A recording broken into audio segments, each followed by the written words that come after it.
Hey everyone, welcome to Simplexity, where we simplify the complexities of life and bring a little curiosity and contemplation to meaningful and sometimes difficult conversations. I'm your host, Alyson Stoner. Seeing is believing, or believing is seeing. That is today's question, and the answer may depend on your goggles, or rather, what you see.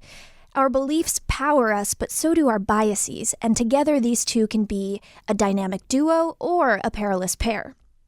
Joining us today is Bruce Garrison, a philosopher, writer, humanitarian, spiritual leader who's read more books this week than I have since I learned to read. He might be one of the most auspicious and impactful forces in my adult life, and yet we've only met in person once. Something I really respect is that Bruce's perspective is cross-generational, it's multi-continental, it's even trans-rational. You can look that one up after this. His guiding life philosophy includes both looking backward for historical understanding as well as looking forward to the future in order to responsibly address today's issues, whether they are spiritual or not.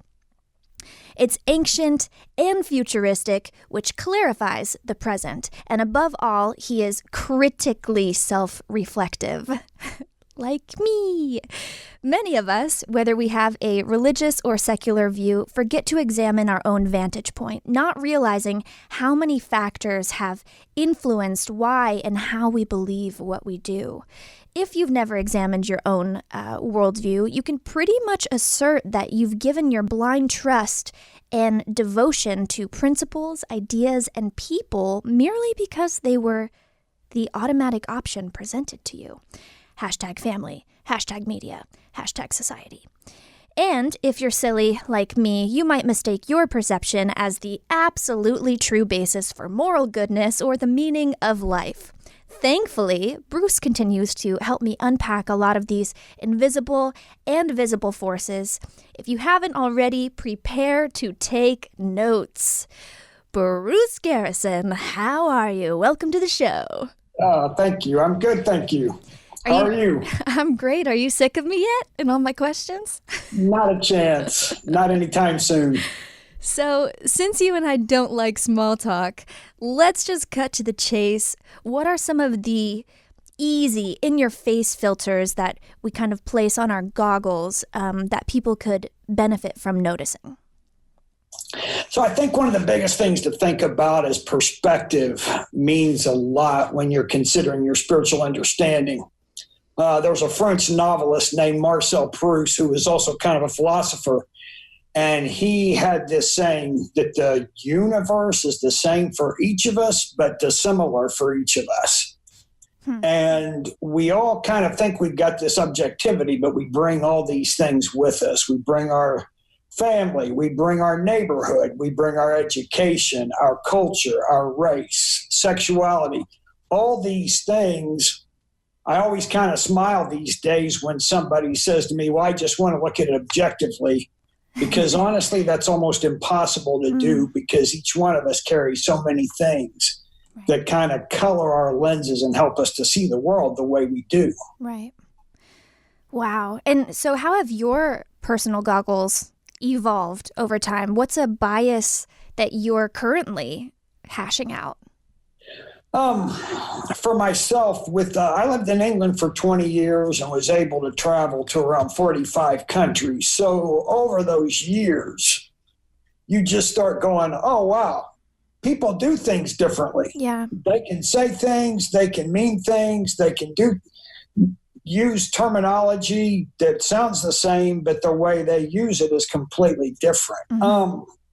For me right now, one of the big ones that I'm wrestling with is, or not even wrestling with, but just trying to understand better, is the fact that the divine is not necessarily really separated from us, but that the divine is all around us and everything that's going on. And what's really interesting is if you look at most of the Eastern religions, they're all over this concept. It's kind of a foundation of who they are. But in the West, through the Reformation and kind of the way Christianity turned a lot of things into really strict moralism, we've kind of separated God a long way away from us. And so this concept that there's God speaking through nature, that all kinds of aspects of creation are sacred, whether it be rivers, songbirds, the wind through trees, stars. I'm just kind of trying to get my head around being aware of that. It's there. Richard Rohr, who's a Franciscan monk that's kind of a hot ticket item these days, he said the presence of God is everywhere. What's lacking is awareness. Wow. And so I think that's probably the biggest paradigm shift I'm working on right now, is just trying to develop a spiritual awareness that everything that's going on in the universe all the time has a sense of the sacred to it.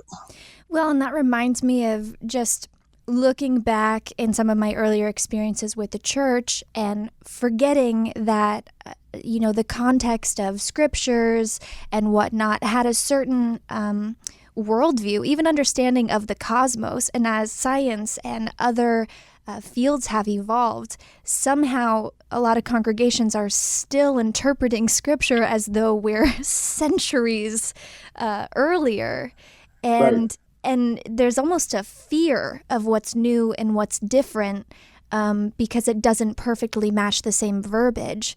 And yet I even remember earlier in some of our conversations, you would share poetry with me, and it would be making the same statement, but in just this far more visceral way. And yet at first I would read it and I would be afraid that this isn't the exact scripture. So can it still be just as true? And I think there's a lot of fear from people inside certain faith traditions right now when they see kind of this new age philosophy or this, interconnectedness, the word spiritual instead of Jesus or whoever the main figurehead is.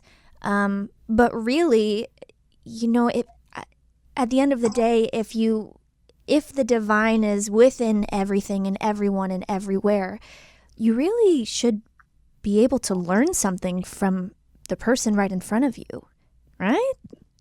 Oh, yeah, totally. So let me pick up on one thing you said. A lot of people, a phrase I hear frequently is, well, I just need the Bible and I'll be fine. Mm-hmm. But you take that concept, Jesus was a Middle Eastern teacher. First 200 or 300 years, we overlaid Greek philosophy on that. Mm-hmm. Then we overlaid the structure of the Roman Empire and its whole political system on that. Mm-hmm. Then we overlaid European culture on top of that. Mm-hmm. You come through this whole big Reformation that adds all kinds of stuff from all kinds of European perspectives. Mm-hmm. And then you get to America in the 21st century, where we're dominated by consumerism, militarism, technology. And somebody says, well, all I need is the Bible and I'll be fine. And it's like you've got 47 layers to get through. And if you don't understand that, what you're actually looking at can be completely skewed by numerous layers of cultural awareness. And I talk to friends of mine who are Hindu or Muslim, and they're kind of wrestling with the same things right now. How do we find a way in the 21st century to actually get through all the cultural baggage to find the reality of the spiritual teachings that kind of create a pathway for living? Well, and I think it requires us obviously examining our beliefs, being willing to reshape, reform, transcend, include, dispose, all of that adjustment that happens internally and then, of course, finds its way into your external reality and behavior. But what we're describing is a paradigm shift. We're actually calling for, an overhaul of everything, how you see, how you feel, how your your perception, everything. So I know that through our conversations, I have undergone a paradigm shift.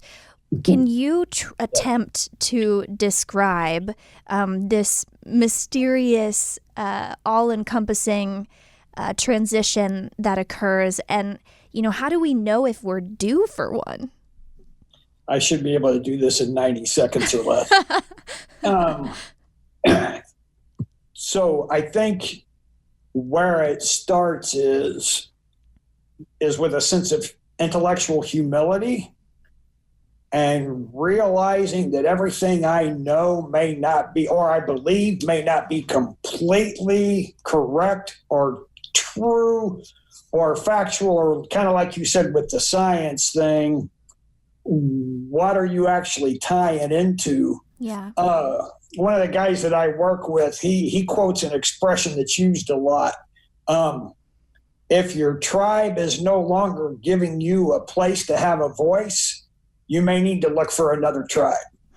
And I think that actually is part of a paradigm shift, is just an awareness from a humble perspective that things could be a little bigger. One of my favorite words these days is expansive.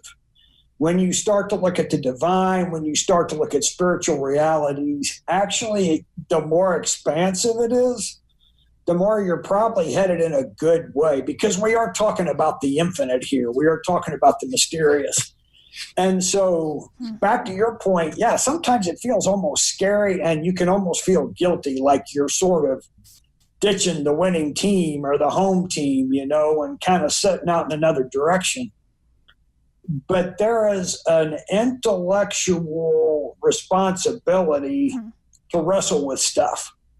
I can't tell you the amount of people that I've encountered who, for whatever reason, have left their spiritual tradition because they started asking questions and kind of got smacked down pretty seriously, because that was sort of not allowed. Right.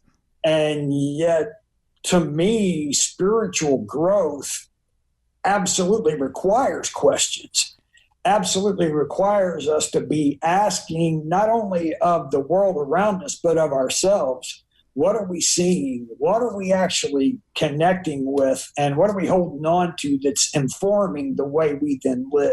Right. I mean, if something is true, then you should be able to dig in at a cellular level, and the cells should be true. Absolutely. And so it doesn't have to be threatening. In fact, it should be affirming. Embraced, and right. A good wrestling match is actually pretty enjoyable because it helps you refine what you're seeing, what you're understanding, and you just continue to find that reality is actually much larger and definitely many more sided than we allow it to be. Yeah, multidimensional for sure. Absolutely. And I know we'll get into it later, the both and framework, which has been a life changer. But I just want to make a few points. This reminds me of reading Sapiens. There was a section, and I'm going to butcher and poorly paraphrase, but he essentially describes the rigidity of religion as being something that excludes and biology as being something that embraces. It's like, you get into human structures and concepts and systems, and they will reject, whereas science, cosmos, biology will actually embrace. And that's a way to separate almost what is and is not natural. That's a bold statement, and I'm gonna just skimp over that. But it's worth reading the book Sapiens and kind of using that as an interesting challenge to your worldview. You might find some. Those listening, you might find some interesting points.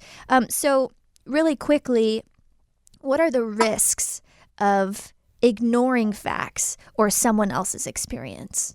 I know for me personally, obviously, being in a church community and then falling in love with a woman and kind of being ostracized and left outside to figure it out on my own was didn't feel like the most loving response I could have gotten from them. But even outside of church terms, what happens when we ignore the facts of science when it comes to climate, or we ignore someone else's experience because we ourselves haven't even been able to create space for that to be true? So a couple things I can sort of point at. So here's kind of a thought. Let's take, for example, let's go science. When you read books from the West, you hear this term, the Copernican Revolution. This guy comes along and says, oh, hey, wait a minute. Humans and the Earth aren't the center of the universe. In our galaxy, the sun is. And Galileo has the same concept. Church goes completely ballistic about that and kind of gets crazy. I have a very, very close friend who's a Hindu who does a lot of tours at the Hindu temple here in central Indiana. And one of the last things she shows on this tour is a thing they call the Navagraha, which is the sun and 9 planets around it that's been around since 2000 BC. And she doesn't kind of get in everybody's face about it, but it's kind of like, hey, you guys took 3.5 millennia to catch up. And you just sort of go, yeah, maybe I shouldn't be so certain about the things that I think I'm certain about. Yeah. When there may be other perspectives out there that if I would humbly look and listen are going to be really helpful. On a human level, our church talks a lot about what we call relational laziness. Relational laziness is saying something like, okay, well, they're Catholic, so they're going to act like this. Or they're going to be, she just came from Europe, so she's going to think this. So stereotyping. And in reality, we haven't taken the time to know them. We haven't had conversation. We just make a blanket judgment. Right. That's something that our society, especially now with so much social media out there, it's so easy to just make quick generalizations, decisions and applications about stuff without taking the time to actually know a person, to know their experience, to know the road they've traveled, to know, like we were talking about at the beginning, all the things that have contributed to who they are, right, and that make up the perspective they bring. Right. When you do that with almost anybody, it's going to give you a sense of empathy to see a little bit through their eyes, and it's going to help your understanding. And then the ostracism and the lack of acceptance kind of goes out the window pretty quickly. Right. I mean, it's really powerful to pause and consider what it would be like for you to not try and defend your beliefs for once, to just listen. Yeah. That's all I was looking for. I wasn't looking for someone to, convert me or, fix my ideology. First, I just needed space. And that whole concept of holding space and sharing space that we hear about now it's going to be imperative, especially when we're trying to bridge the gap between political issues and parties, right, and different groups and demographics and whatnot. So on that note, I think that kind of segues into the concept of both and, this framework where you're able to hold on to seemingly contradictory statements or facts and find a way to live in that tension in the gray, and let new concepts emerge. So can you explain what both and is and how it can maybe help people who are trying to reconcile conflicting parts of themselves, maybe their personality, relationships, their life, and even their faith? So let's start with the obvious opposite to both and, which is either or. Mm-hmm. You got to be black, you got to be white. There isn't really much gray. This permeates American society more than we realize. I think we may be the last of the developed countries in the world that only have 2 political parties. That think it can only be this one or this one.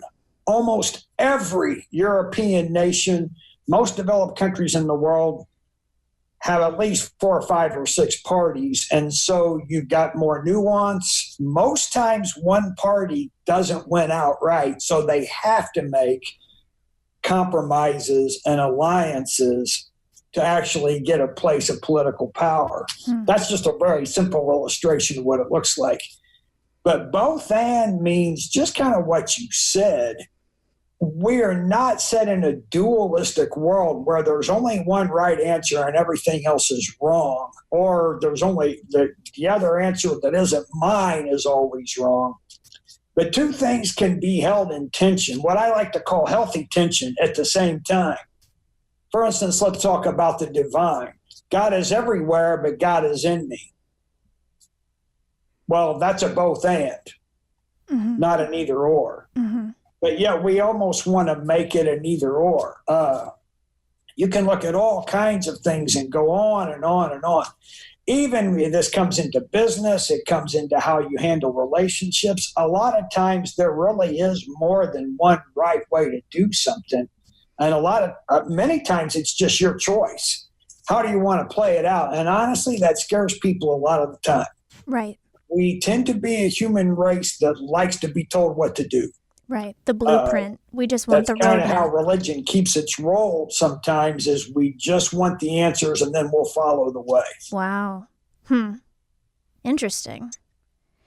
Yeah, it's scary to think critically sometimes. It's scary to question yourself. Right. Well, yeah, think of coming undone. If you don't have the identity you've lived with for your entire life, who are you then? Who will you be? Who could you be?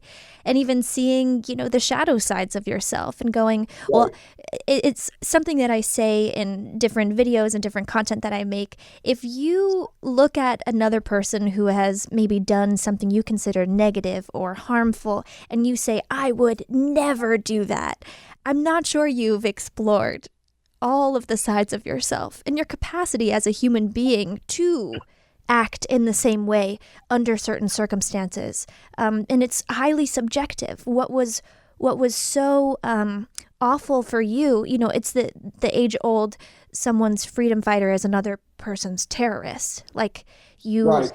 It really is so convoluted, and there are just so many things that go into every moment. And how someone views it. I mean, I see that in the comments as well.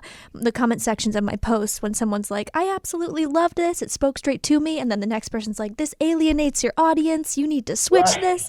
Like, ay. So I'm actually going to take a short break to give my brain a second to digest.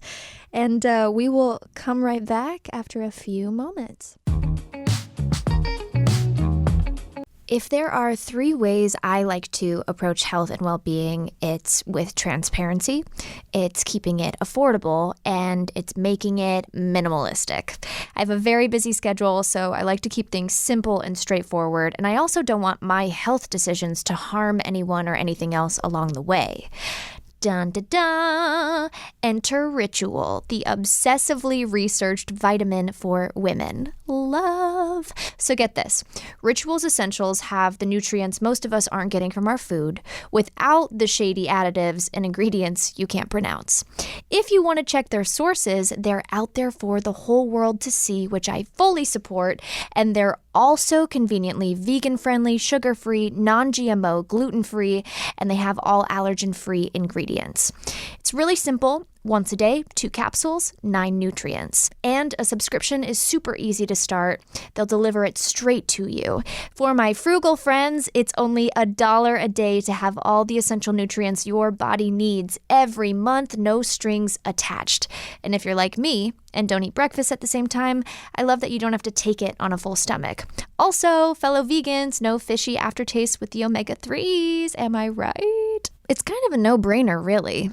And right now, Ritual is offering our Simplexity fam 10% off during your first 3 months. So, fill in the gaps in your diet with Essential for Women.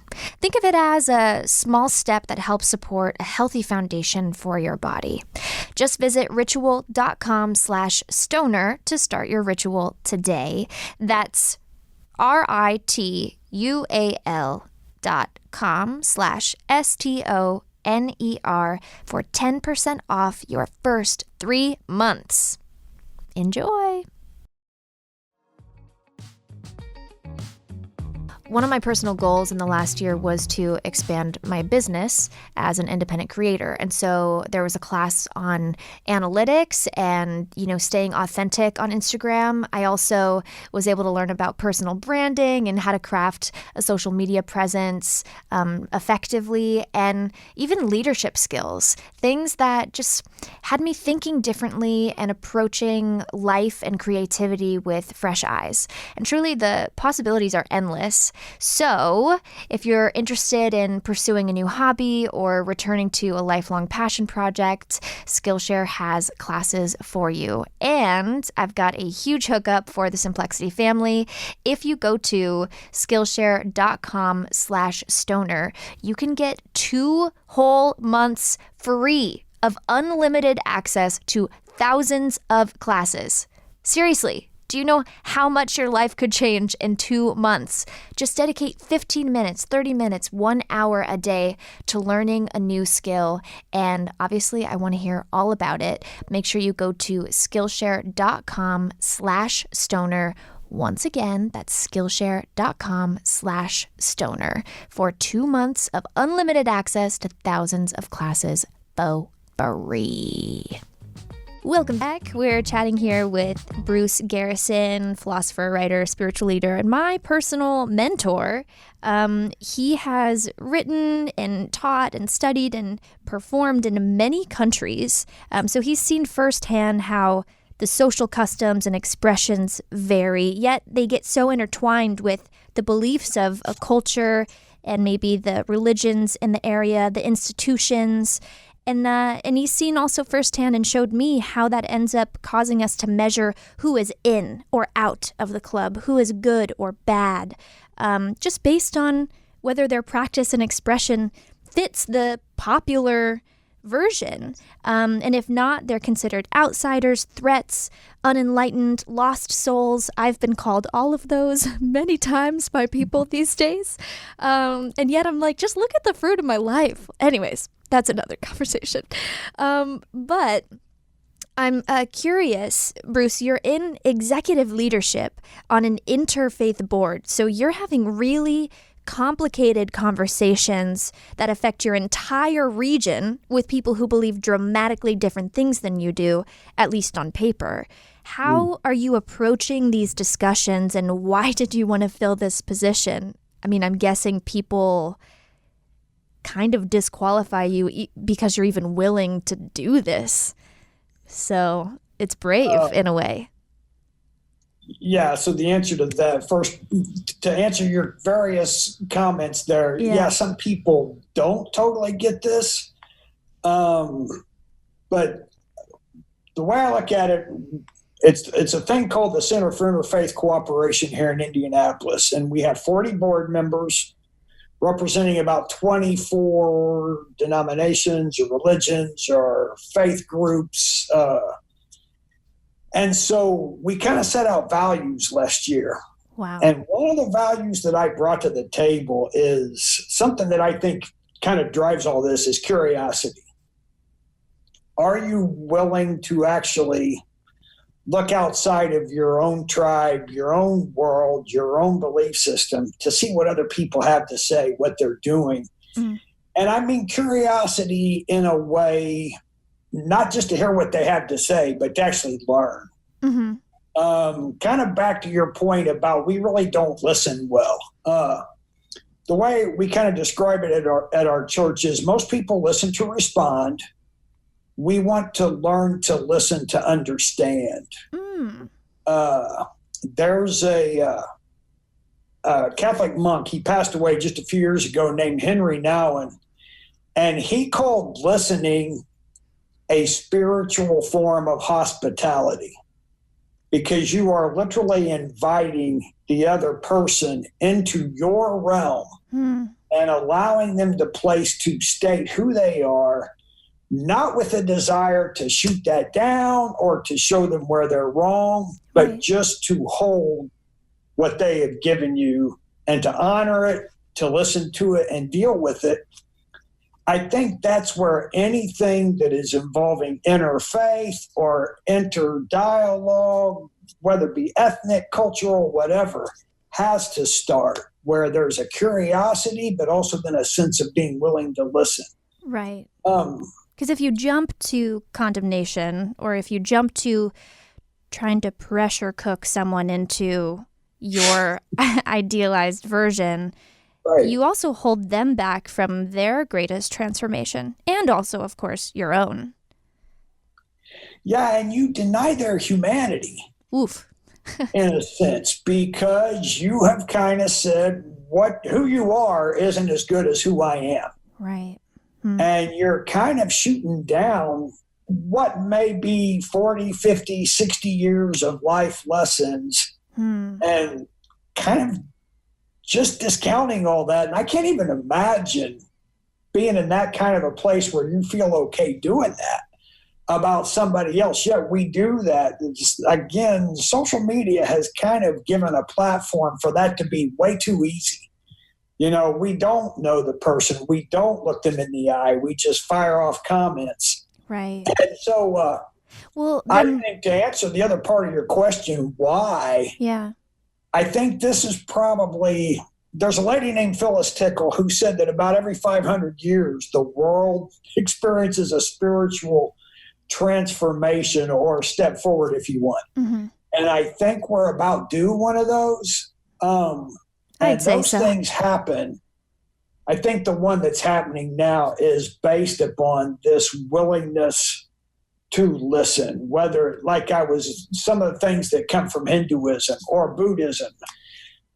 Spiritual awareness means being able, not necessarily to let go of what you've been raised with, but allowing it to be transformed and allowing it maybe to transcend the lowest common denominator or the most simple tradition, and being willing to hear from others and saying, okay, this actually enhances what I believe and who I am becoming as a person.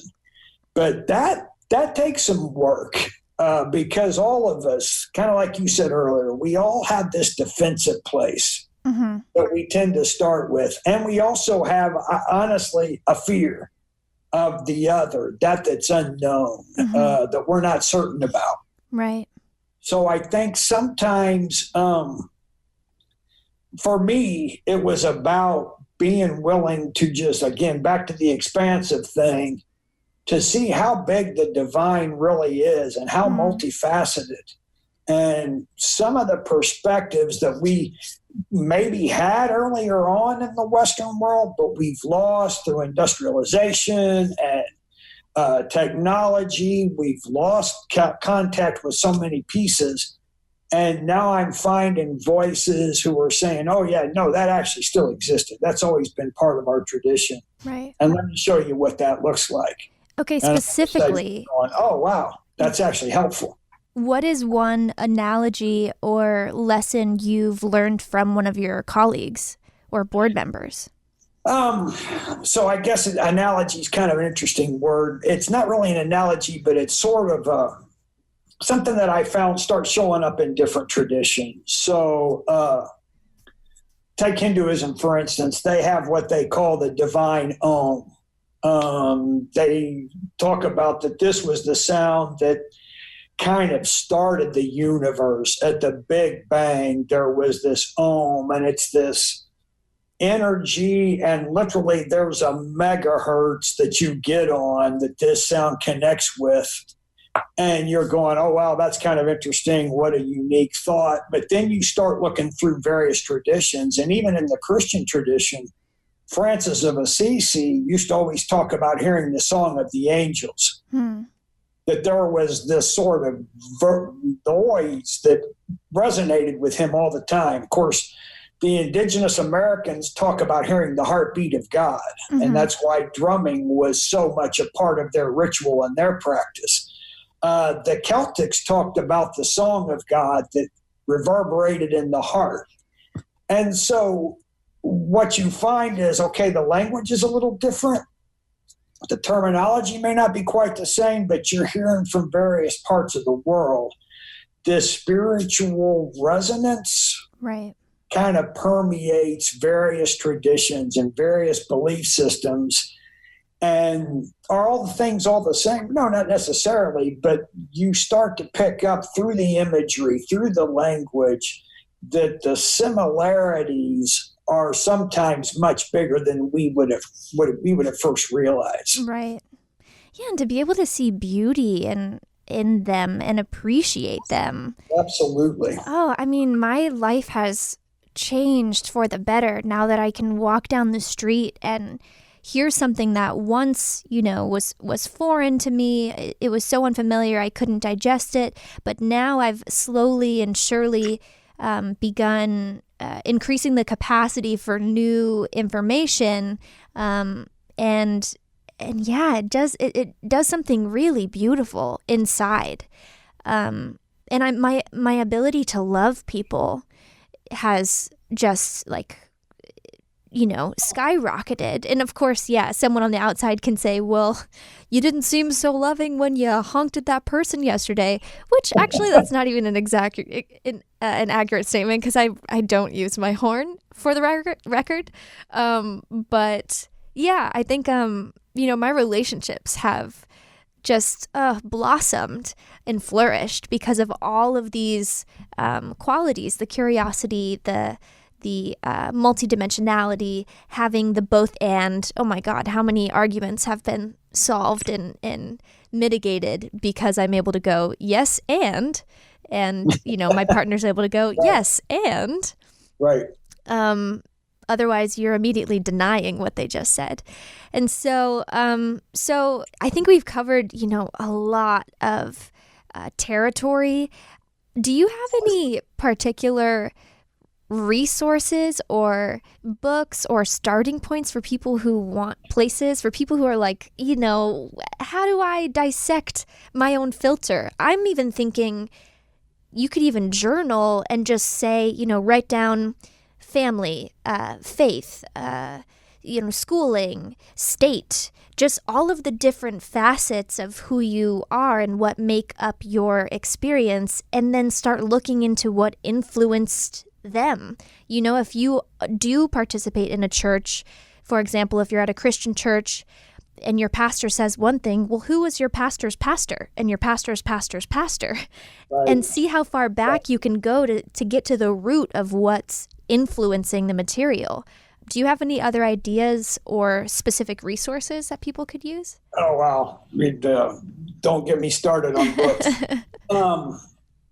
I think probably the place to start is pretty much like you said, kind of do a look in the mirror from a spiritual perspective and sort of take an examination of your influences. So I was talking to somebody just yesterday, actually, and I grew up in a tradition of the Christian church who kind of has only appeared in the last 100 or so years.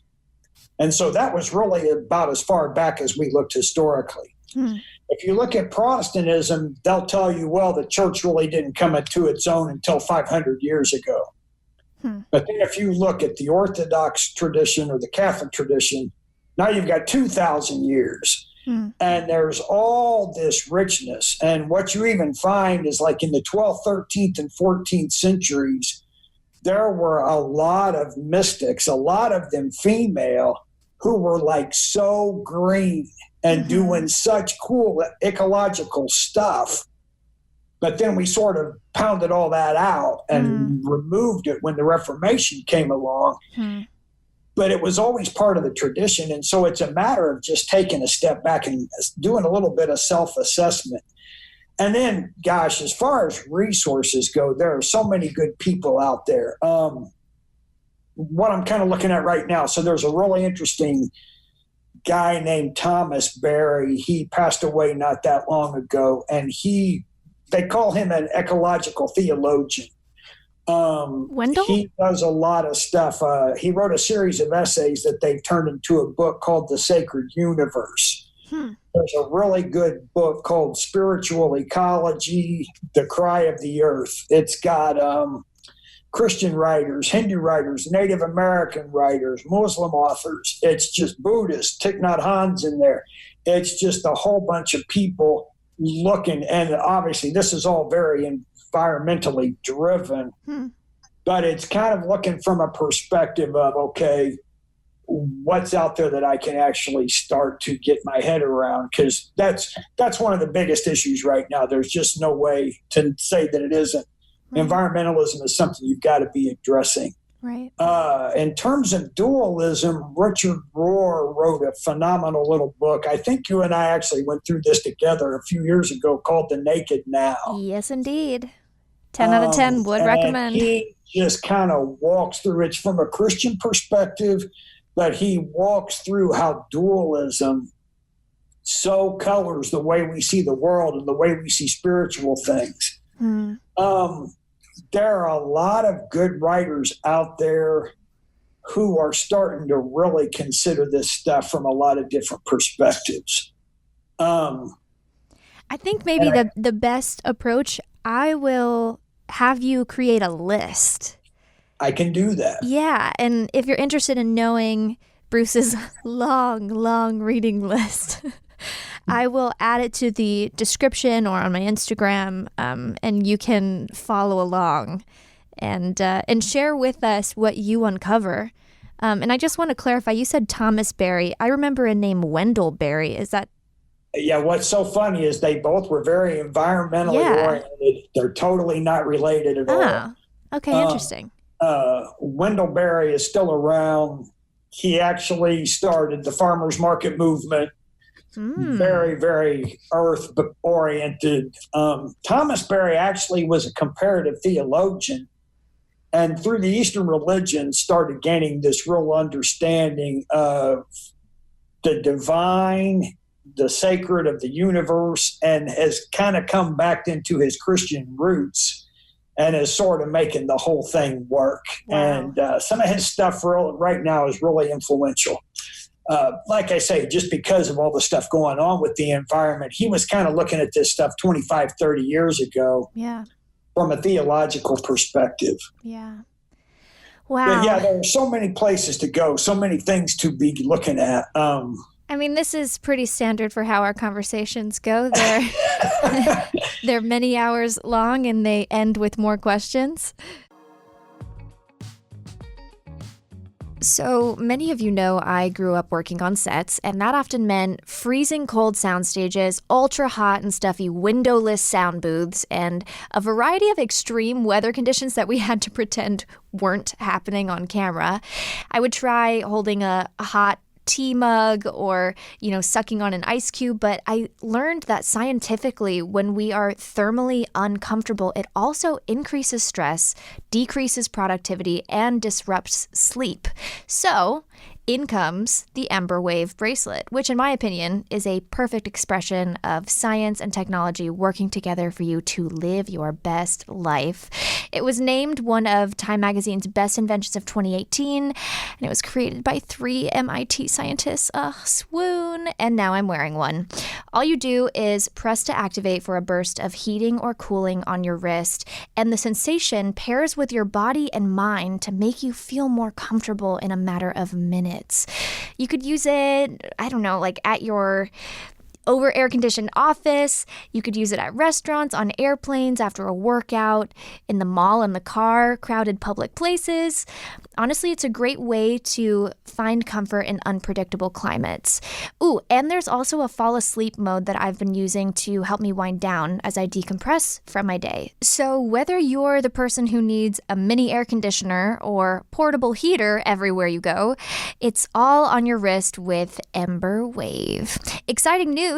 I have a special offer for our Simplexity fam. You can get $30 off yours if you go to emberwave.com/stoner. That's EMBR.com/STONER.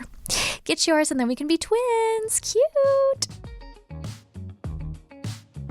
Is there any final suggestion or area that we didn't cover? And by the way, there's no pressure. We have talked about a lot. So here's probably the one thing I would say. We live in a society that kind of almost forces you into the status quo. They almost force you into being a consumer, buying the right stuff, owning the right products, looking the right way. And we're not really given a lot of encouragement to take the journey, to sort of get out there into the wilderness and experience the wild, the primitive, the unsettled. And yet, when you get into spirituality from almost every perspective, there is an element of mystery that kind of permeates everything. But mystery, like you say, mystery is a little scary because it's kind of like taking off in a deep fog and not being really sure. You can't really see more than 2 or 3 steps ahead of you. Right. But it's in those places that you start to encounter something beyond the norm. You start to encounter the transcendent. And so what I would say is be okay with taking that journey, realizing this is really kind of a Celtic concept, that it's probably going to be spiral, sometimes just as much as it's from one point to another. You and I have talked about this. You feel like, oh, wait a minute, I'm thinking the same things again. But I use the concept of a spiral staircase. Yeah, you've come back around again, but you're a level deeper. And you may encounter the same things in life again, but now you're 2 levels deeper. And so you're seeing it in a totally different way. Right. But I think the journey allows you that place to continually deal with the deeper things And mature until spirit starts to become part of who you are. And then, like our good friend Ken Wilber talks about, you begin to attain to the transcendent. Right. Which actually is where all of us, hopefully, are heading, almost regardless of what our tradition is. Right.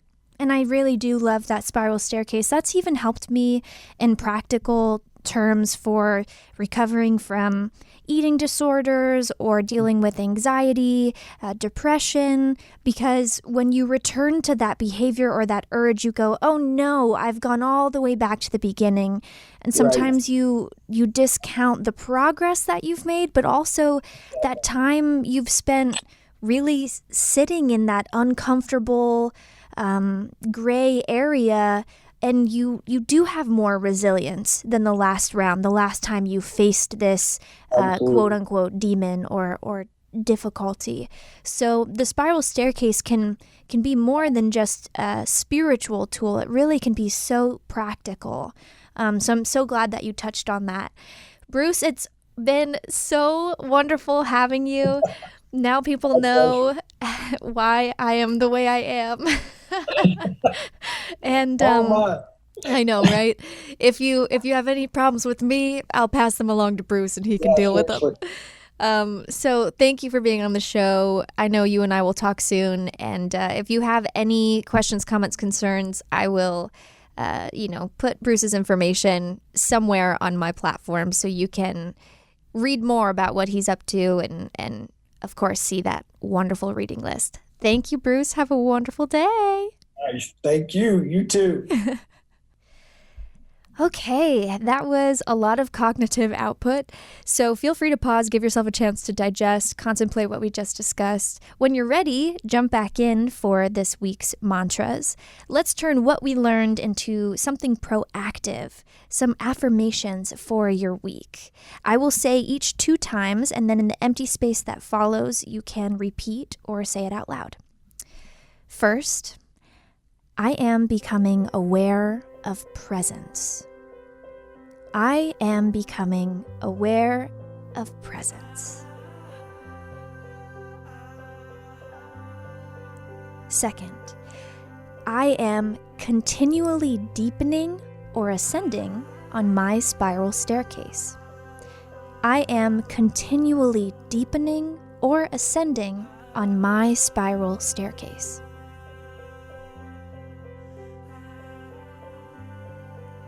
And lastly, I hold space for people's whole humanity.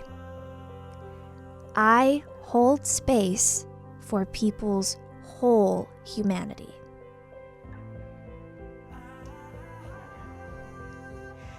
All right, Thank you so much for joining today. This has been an incredible journey exploring the relationship between the simple and the complex here on Simplexity. I hope you had an amazing time. You have your own takeaways. You were challenged. You're going to have a great conversation with someone else after this. Also, it would mean so much to me if you could take a moment to rate and review this show. And if you're not already subscribed, hit that subscribe button.